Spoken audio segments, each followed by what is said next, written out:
Hasteo tabuk salbrumno manekin sako rangmari morok ngitongo aboni fikino sangkrong salabu bagrakor agute shimnogor tongma আমরা বাঙালি হাবনগো আমরা বাঙালি বখাকতি কাশা cock তোমা থনে পান্দা খ্লাইজাখা আমরা বাঙালি বখাকতি সাজাকা লাই থাंनाय सालचिबावो petrol diesel साकावो वाइसि थामहाय रांमारि मरक ओंखा आबनो करिबो आसालो আমরা বাঙালি आदरक साका हास्तेबो जेके सालब्रुमनो मानेकिनि साकावो रांमारि मरक ओंगितंगो आबनो मोथांनानै ओंथन हायके कासुनानै ओंथन आबनो करिबो जेके हातिरको tabuk राइडर जेति रांमारि गोबांके हायाके कसमके फालजागै दंगो आबनो मोथांनानै ते प्राइवेट क्लाइमारनो कासुनानै आबनो करिबो सेबक दाक्ति दाक्ति जुदा जुदा तांबेदिको सेबक बुझो दंगो लांनानै बागै आबनो करिबो कुमनि सानमुरो दिशाका बं कक्तमा थुने पानाबो আজকে আমরা বিক্ষোভের আয়োজন করেছি।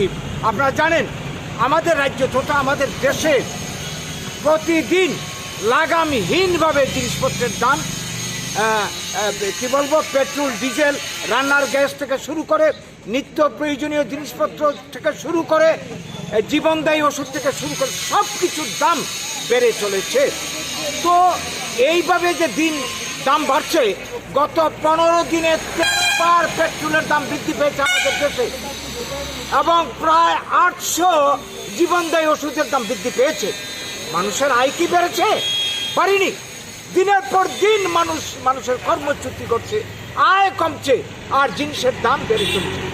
অন্যদিকে দেখুন যারা দেশের পুঁজিপতি, যারা কোটিপতি, সে আম্বানি আদানি থেকে শুরু করে তাদের ইনকাম দিনকে দিন উল্কার গতিতে বেড়ে চলেছে। ধনী এবং দরিদ্রের মধ্যে ব্যবধান আমাদের দেশে দিনের পর দিন হিমালয় পর্বতের সমান হয়ে যাচ্ছে, ব্যবধান হয়ে যাচ্ছে। তো এই যে পরিস্থিতি, একদিকে গরিব দিনকে দিন গরিব হচ্ছে, কর্মচ্যুতি করছে, জিনিসের দাম বাড়ছে আর পুঁজিপতিরা পুঁজির পাহাড় জমাচ্ছে। এর জন্য দায়ী কে? এ সাধারণ মানুষের ভোগান্তি। আমাদের দেশে আমাদের রাজ্যে বেশিরভাগ মানুষ দারিদ্র্য সীমার নিচে বাস করছে। তাদের বাঁচার উপায়টা কি? গভর্নমেন্টের পরিকল্পনা কি?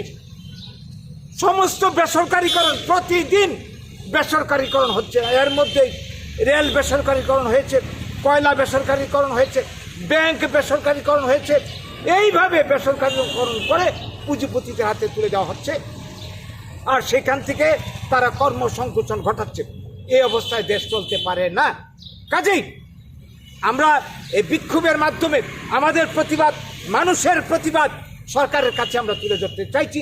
সরকার তার নীতির পরিবর্তন করুক, আনলে মানুষ বাঁচবে না। আমরা আজকে যে 5টি দাবিতে আমাদের এই বিক্ষোভের আয়োজন করছি, তার 1 নম্বর হলো অবিলম্বে পেট্রোল ডিজেল রান্নার গ্যাস সহ নিত্য প্রয়োজনীয় সমস্ত জিনিস সহ এই যে জীবনদায়ী ওষুধ সব কিছুর মূল্য নিয়ন্ত্রণ করতে হবে। 2 নম্বর, যারা কালোবাজারি, যারা মজুত করে জিনিসের দাম বাড়ায় তাদের বিরুদ্ধে সরকার নীরব কেন? তাদের বিরুদ্ধে ব্যবস্থা নেই কেন? অবিলম্বে তাদের বিরুদ্ধে আইনত ব্যবস্থা নিতে হবে। আজকের জিনিসপত্রের মূল্য বৃদ্ধির পেছনে তারও একটা দায়ী। 3 নম্বর পয়েন্ট হচ্ছে এই যে বেসরকারীকরণের উদ্যোগ। এই দেশের অর্থনীতির হাল ফিরাতে হলে, গরিব সাধারণ মানুষের বাঁচার ব্যবস্থা করতে হলে, কর্মসংস্থানের ব্যবস্থা করতে হলে এই বেসরকারীকরণের উদ্যোগ বন্ধ করতে হবে। 4 নম্বর হচ্ছে এই সমস্যার সমাধান হতে পারে একমাত্র যদি এই রাজ্যে এবং দেশে এই যে খনিজ, কৃষিজ, বনজ যত ধরনের সম্ভাবনা মানব সম্পদ রয়েছে সবগুলিকে কাজে লাগিয়ে ব্লক ভিত্তিক উন্নয়ন পরিকল্পনার মাধ্যমে যদি শিল্প কলকারখানায় করা যায়, তাইলে আমাদের বিশ্বাস 100% মানুষের কাজের ব্যবস্থা করা সম্ভব। এইটা করতে হবে গভর্নমেন্টকে। 4 নম্বর হচ্ছে, 5 নম্বর হচ্ছে আপনারা জানেন এই রাজ্যে এই বর্তমান যারা ক্ষমতায় বিজেপি, তারা ক্ষমতা আসার আগে 2018-তে প্রতিশ্রুতি দিয়েছিল মিস কলে চাকরি, ঘরে ঘরে চাকরি, বছরে 50,000 চাকরি, তারপরে কি বলে বিভিন্ন কল্যাণমূলক ভাতাগুলির পরিমাণ বাড়ানো ইত্যাদি ইত্যাদি 299টা প্রতিশ্রুতি দিয়েছিল। কর্মচারীদের বেতন বৃদ্ধি, তারপরে 10,300 পুনর্নিয়োগ ইত্যাদি ইত্যাদি। আজকে কটা প্রতিশ্রুতি বাস্তবায়ন হয়েছে এই 4 বছরে? এই যে নির্বাচন আবার আসছে 2023-এ, কাজে আমাদের দাবি এই 2023-এর নির্বাচনের আগেই সরকারকে, বর্তমান ত্রিপুরা রাজ্য সরকারকে স্পেশাল ড্রাইভের মাধ্যমে, ত্রিপুরাতে এখনও প্রায় 60-70 হাজার পদ খালি রয়েছে বিভিন্ন ডিপার্টমেন্টে, বছর বছর এগুলি অবলুপ্তি হচ্ছে। গভর্নমেন্ট স্পেশাল ডেবের মাধ্যমে তাদের মধ্যে নিয়োগের ব্যবস্থা করতে হবে। এই 5টি দাবিতেই আমাদের আজকের বিক্ষোভ।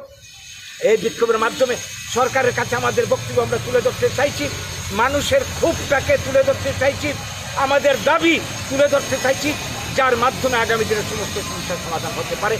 সরকার যদি সম্মতি হয় সমস্যার সমাধান করে, ভালো নইলে গোটা রাজ্য জুড়ে এই নিয়ে তুমুল আন্দোলন আমরা শুরু করব, আজ থেকে যেটার সূচনা হয়েছে। নমস্কার।